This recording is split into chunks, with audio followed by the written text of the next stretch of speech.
Here's another supplement making the rounds, sodium bicarbonate. It's actually nothing profoundly new. We all know it in its more popular name, baking soda.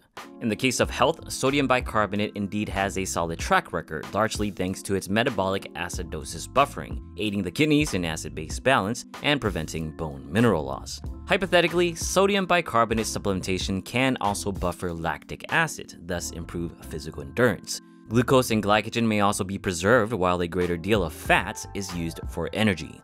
However, practical research shows that, although acute increases in energy expenditure is observed, no significant daily increases in metabolic rate nor fat breakdown occurs with sodium bicarbonate supplementation.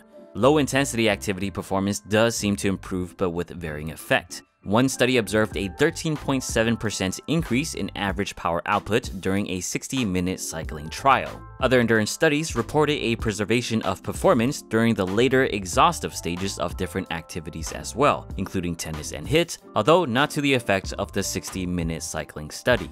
Anaerobic activities, though, such as weightlifting and single all-out sprints, do not seem to benefit from SB.